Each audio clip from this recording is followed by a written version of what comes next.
Bonjour à tous, ici Rodolphe Simoneau et je vous souhaite la bienvenue dans ce module 1 sur la résolution pratique de problèmes. Donc dans ce cours numéro 10, nous allons explorer l'étape 7 de nos 9 étapes de résolution pratique de problèmes. Dans cette étape 7, nous allons implanter les contre-mesures. Donc plus spécifiquement, dans ce cours, nous allons tout d'abord explorer ce que sont les contre-mesures et voir un petit peu les différents niveaux de contre-mesures que l'on peut apporter de manière à ce que les améliorations puissent durer dans le temps. Donc cette étape 7, qui a pour but d'implanter les contre-mesures, eh bien, ce qu'on entend par contre-mesures, ce sont les solutions qui vont définitivement éliminer les causes racines, qui vont les résoudre sur du long terme. C'est ce qu'on appelle une contre-mesure efficace. Alors, toutes les contre-mesures ne pourront pas se mettre en œuvre du jour au lendemain. Certaines vont nécessiter un certain temps parce que il y a des fournisseurs, de la conception, enfin différentes activités à réaliser avant de pouvoir les mettre en œuvre. Et donc, si ces contre-mesures ne peuvent pas être rapidement mises en œuvre, il va falloir réfléchir à des solutions palliatives en attendant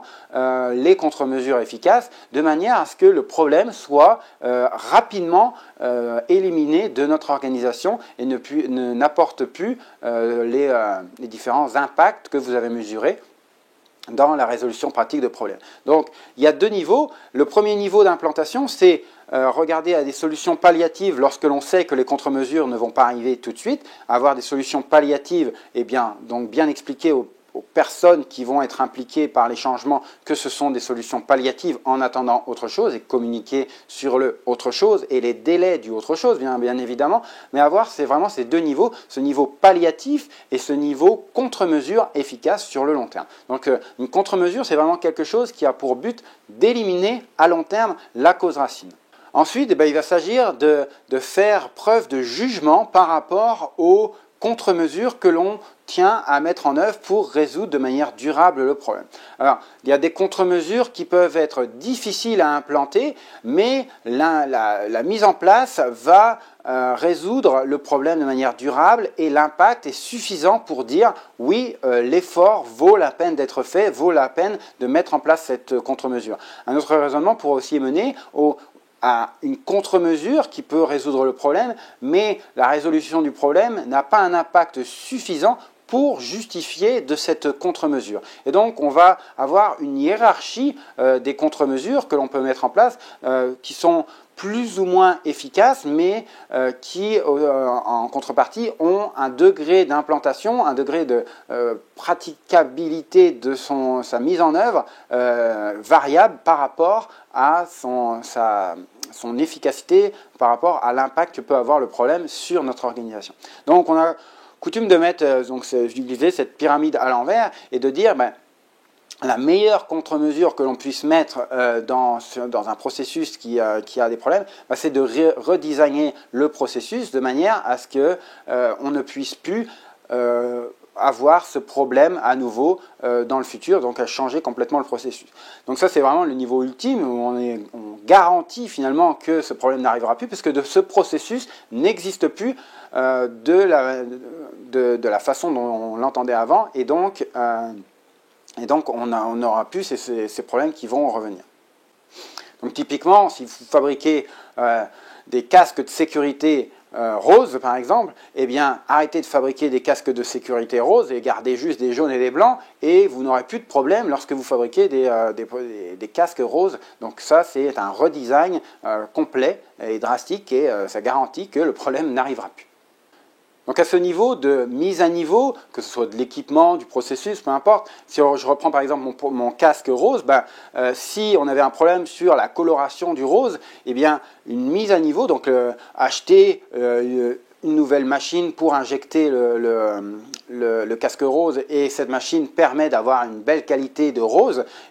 en mettant à niveau votre équipement ou en mettant à niveau la vis d'injection ou peu importe, ou le moule dans lequel est fabriqué le casque, peu importe, mais avoir une mise à niveau de l'équipement qui permet d'éliminer le problème et donc à ce que le problème ne réapparaisse plus. Donc si on continue un peu dans cette pyramide inversée, ce qu'on appelle les pokayoke, on va y revenir beaucoup plus en détail dans le chapitre sur le juste-à-temps, le jidoka, les deux piliers du lean. Le pokayoke va viser un processus dans lequel on ne peut pas faire l'erreur, où le problème ne peut pas arriver de manière naturelle sans essayer d'aller à l'encontre d'un quelque chose de physique. Donc typiquement, si on sait qu'il y a tel dosage de colorant rose à mettre pour avoir cette couleur de rose, et ben c'est prépeser la dose de colorant et le mettre au niveau de la machine lorsque on commence la production du casque rose, de manière à ce que systématiquement on ne puisse pas se tromper sur le dosage du colorant et avoir la bonne couleur rose de manière systématique. Donc c'est un type de pokayoke et c'est donc notre troisième niveau de contre-mesure que l'on peut mettre en œuvre. Et le dernier niveau, c'est faire évoluer le standard. On n'est pas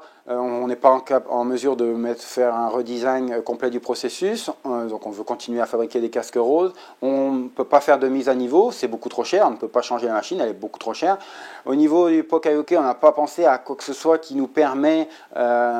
d'éviter de faire l'erreur de manière systématique, et donc on est rendu au niveau du standard à faire évoluer le standard ça consiste ni plus ni moins à dire, si vous suivez scrupuleusement le standard et que vous mettez 2,3 grammes de colorant de manière systématique avant de fabriquer les casques roses, vous n'aurez pas de problème. Ça n'empêche pas que si quelqu'un dévie par rapport au standard, le problème arrive à nouveau. Et c'est peut-être ça qui s'est passé initialement. Donc il faudra peut-être remettre ça en question et essayer de passer à un niveau supérieur de contre-mesure. Mais l'idée, c'est de vous sensibiliser à la qualité d'une contre-mesure qui va être plus ou moins robuste selon le niveau auquel vous allez établir votre contre-mesure. Mais la contrepartie de ça, ça va être le degré de difficulté de son implantation, le coût d'implantation par rapport aux bénéfices ou en tout cas aux gains que vous allez retirer à ne plus avoir ce problème au quotidien dans votre organisation.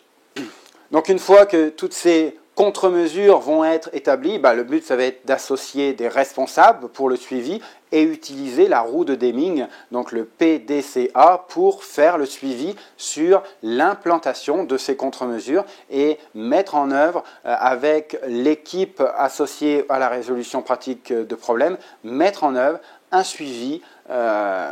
idéalement hebdomadaire pour s'assurer que l'implantation du plan d'action, des contre-mesures suit son cours, que les différents responsables prennent leurs responsabilités et mettent en œuvre les solutions sur lesquelles ils sont attendus. Et de manière ultime, c'est important d'avoir au niveau de la hiérarchie un suivi